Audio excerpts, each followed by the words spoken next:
As we heard from our contributor in Jerusalem, Robert Berger, he heard sirens there as well. U.S. intelligence was warning that this Iranian attack on Israel was imminent this morning. President Biden meeting with his security team to discuss a response. But from what you can tell, how much damage has there been? It's very hard to tell.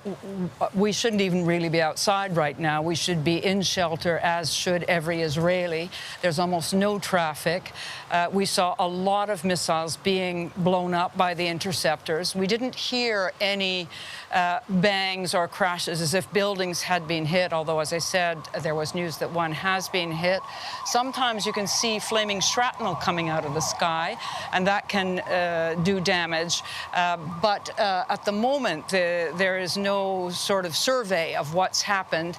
And we did get a warning a short while ago that there was going to be another battery of Iranian ballistic missiles. So we're sort of braced for that. You get about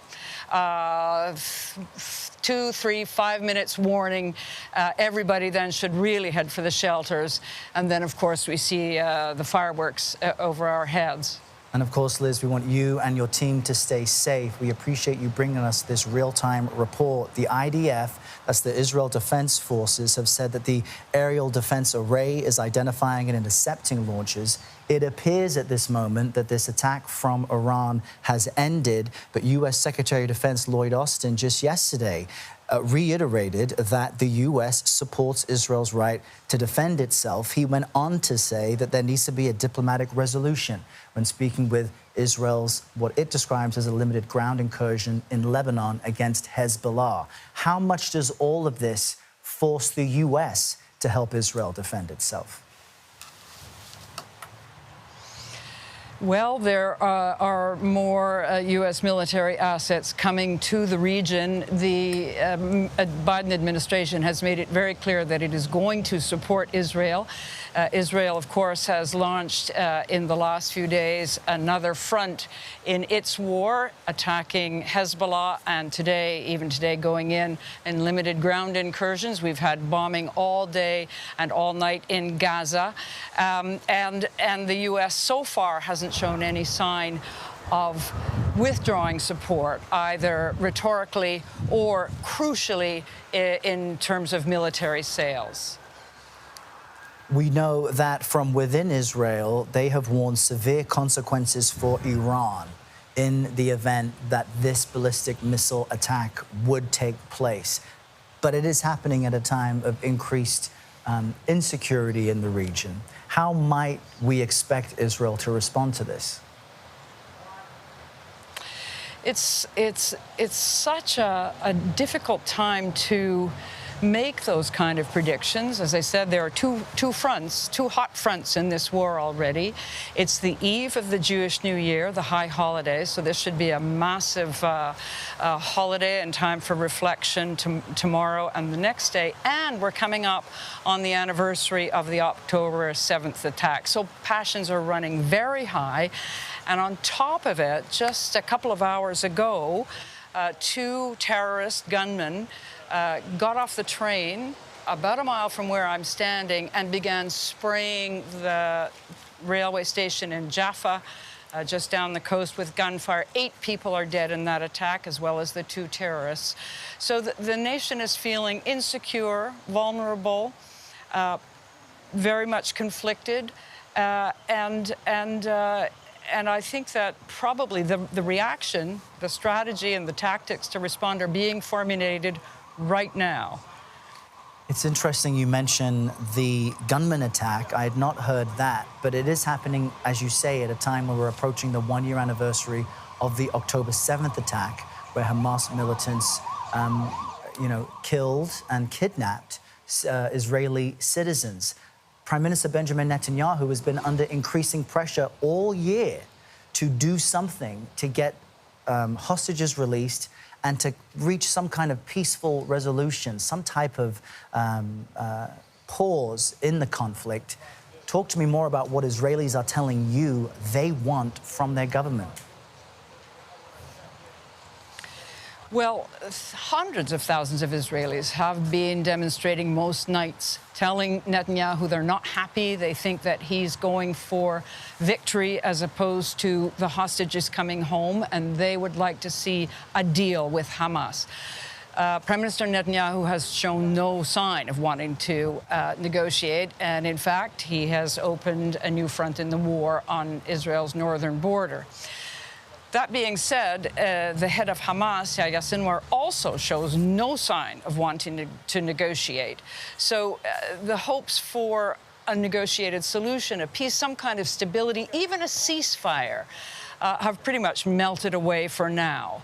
And we're in uncharted waters. You know, this country was getting ready to celebrate the one-year anniversary. Celebrate is the wrong word, to mark the one-year anniversary of the October 7th massacre with meetings and prayers and demonstrations and many families sitting and grieving together, those who have lost loved ones, those who still have family members held hostage in Hamas. It was going to be a time of reflection. Well, with this kind of insecurity, it's unlikely people are going to be able to congregate. Earlier today, the IDF said groups of more than 30 people were going to be banned. And so what should have been a time of perhaps healing and looking in a cool and meditative way at what might be possible is now going to be fraught and frightened and very uncertain. Yeah, and we hear the sirens around you. We know that these types of experiences are traumatic for all people involved. That's our senior foreign correspondent, Liz Palmer, joining us from Tel Aviv. Of course, we want you and your team to get to a safe area immediately. We'll stay in contact with you. We want to move now to our CBS News senior national security correspondent, Charlie D'Agata, at the Pentagon, has spent much time in the region covering every aspect of this. Charlie, what's the latest word from the U.S. Department of Defense? Well, Errol, ever since this morning, we heard those warnings or confirmation from warnings that we got from the White House that this attack was imminent. And I just have to paint the picture. They don't really like sharing intelligence for obvious operational security issues. But they had been tracking this for some time and believed that Iran had been positioned for an attack like this since August. So really, it was just a monitoring when they were going to press the button. Now, I can tell you, in light of that, the U.S. military has sent in considerable assets. And you may have heard in the past couple of days, as we've been reporting, more than 1,000 troops, new troops have been sent there. These are really air support defense groups. In addition, it's the past 24 hours, this morning it was announced F-18 squadron, F-15 squadron, F-16 squadron, A-10s, F-22s that are already there. The Abraham Lincoln Carrier Strike Group is there. We've got one destroyer. The United States military has got one destroyer there. And then we've got they've got 4 destroyers in the Red Sea. In addition to that, off the coast of the Mediterranean, where all of this is happening, you've got amphibious ships, 2,000 Marines there in case they need to evacuate citizens from Lebanon or in this case, Israel, because of what's happened.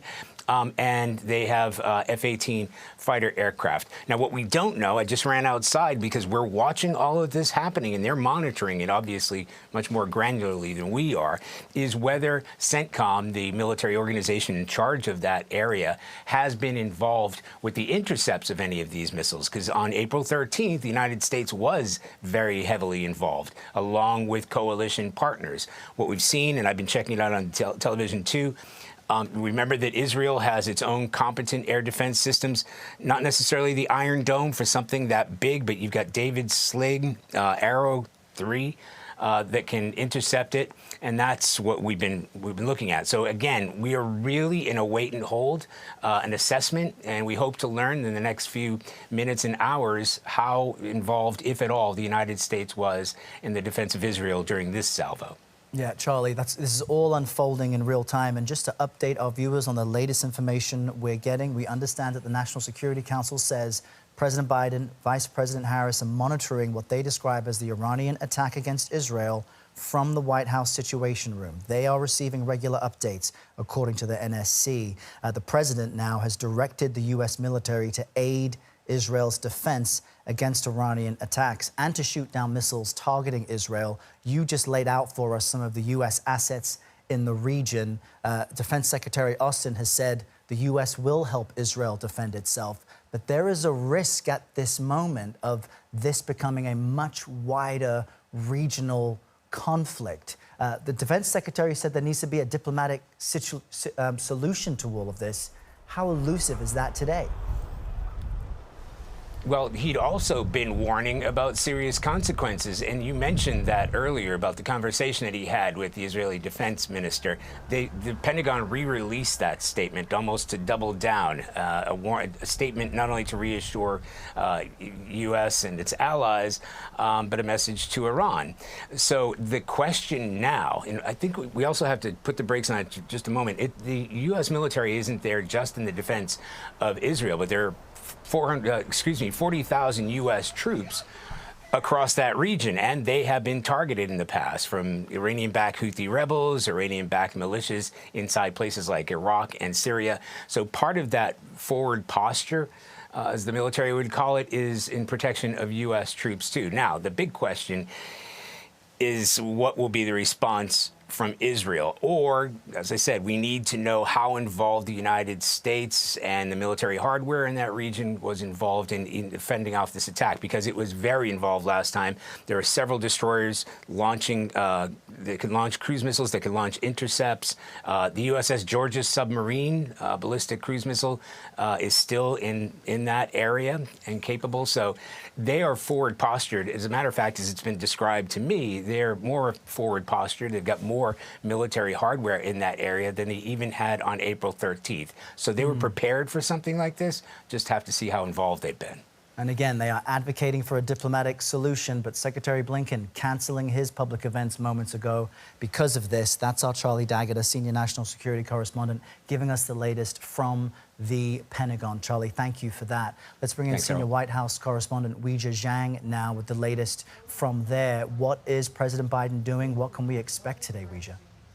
Well, Errol, we know that he is with Vice President Harris right now, monitoring the situation from the Situation Room. And as you mentioned earlier, they are getting constant briefings from their national security teams. But of course, all of this is unfolding so quickly. What is important is that the president did direct the interception of some of the incoming missiles to help defend Israel.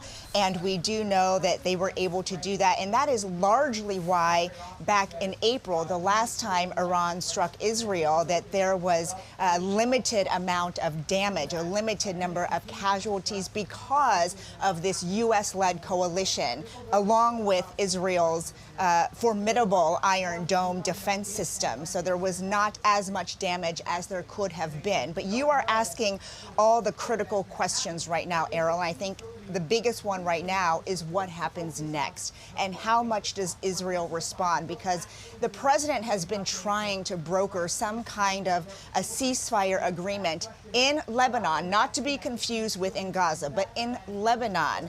In fact, I was at the United Nations in New York City last week, and senior officials there were on the sidelines urgently trying to work out the details of a ceasefire negotiation between Israel and Hezbollah via the Lebanese. And that didn't happen because days later, Israel struck and killed the Hezbollah leader, which is exactly why we are here today. But I certainly imagine that the president will continue to stress the need for a ceasefire here because, as you've also mentioned, there are such broader implications. The other question, Errol, is what happens now in terms of a U.S. response. We know that the U.S. has warned there would be, quote, severe consequences if Iran were to carry out the strike that just unfolded before us. Back in April, those amounted to sanctions on several leaders and entities involved with the military. And so whether it's beyond sanctions or not, and whether those sanctions have any impact, are also outstanding questions, Errol. But we can tell you that right now, the president and vice president are monitoring the situation, again, in the Situation Room with their national security advisors. Errol. That's Weijia Zhang giving us the latest from the White House on what appears to be an attack from Iran toward the Israeli state. You're looking at live images coming to us from Jerusalem tonight, approaching 8:30 p.m. there. We watched a short time ago from Tel Aviv as these ballistic missiles were coming in and being intercepted by advanced defense systems as sirens blared, not just around Tel Aviv, but Jerusalem as well, as all residents are advised to go inside to a safe place. We now want to bring in CBS News contributor Andrew Boyd. He worked for the CIA and State Department and can perhaps help us understand this quite complicated picture. Andrew, what do you make of what we're witnessing? So we anticipated that the Iranians would retaliate in some way for the death of Hassan Nasrallah and one of their own brigadier generals who was killed in the Israeli attack in Beirut on Friday evening. There's going to be a lot of comparisons to the ballistic missile and drone attack in April, where 300 some odd missiles and drones were launched at Israel and were intercepted. If that is the limited extent of the Iranian retaliation, so to speak, against Israel, that likely will help to de-escalate the situation, because then Israel would not feel a compelling need to further retaliate against Iran. But if it is something more significant than what we saw in April with purely ballistic missiles, as some have been reporting, wherein there are civilian casualties, military casualties at Israeli military bases, then I think all bets are off, and I do think there will be a military response against Israel, and then the question is, what is the United States' role in all of that? CBS News contributor Andy Boyd with the latest from your point of view. Thank you for that. We want to get back to Tel Aviv now. Our senior foreign correspondent Liz Palmer is there. Earlier, Liz, you mentioned that there was a terrorist gunman attack at a train station. And I just want to share with our viewers, it appears the Israel Defense Forces is making a statement at this time. I'm not sure if we can bring that to our viewers. Liz, what can you tell us is happening now? Well, I've seen helicopters going overhead. The shooting happened not far from where we are, and these helicopters are transporting wounded from that shooting incident, or perhaps elsewhere, we're not sure. The last I heard, there were 8 killed in that incident, and I've just had handed to me the Iranian Revolutionary Guard Corps message about these 2 salvos of missiles that came in about half an hour ago now. It says that they were in response, the attack was in response to the martyrdom of Ismail Haniyeh, who was the head of Hamas, killed very dramatically inside the Guard compound in Tehran, and Hassan Nasrallah, the head of Hezbollah, and one of his commanders, Nil Froshan. The Revolutionary Guard say we targeted the heart of the occupied lands, and if the Zionist regime reacts to Iran's operations, it will face crushing attacks. That may be a signal. Well, first of all, it tells us something crucial. We've been waiting for a long time, ever since late July, for Iran to respond to Haniyeh's very dramatic and embarrassing assassination. So this is the response we've been waiting for that. And then also it appears to be a revenge for Nasrallah's killing. And it may also be a signal that it's over for now. I can tell you that here at the hotel, we've been told that we have the all clear. We can come out of the shelters. And so now we're just going to have to wait to see if and how Israel retaliates. At the very least, a very unnerving hour for the people there in Tel Aviv and Jerusalem. That's our senior foreign correspondent, Liz Palmer, bringing us the latest as Iran says this is in response to what it believes is Israel's efforts to take out Hassan Nasrallah and others. We're, of course, going to continue to gather information and bring you more coverage on CBS News 24/7, your local news, and tonight on the CBS Evening News. This has been a CBS News special report. I'm Errol Barnett in New York.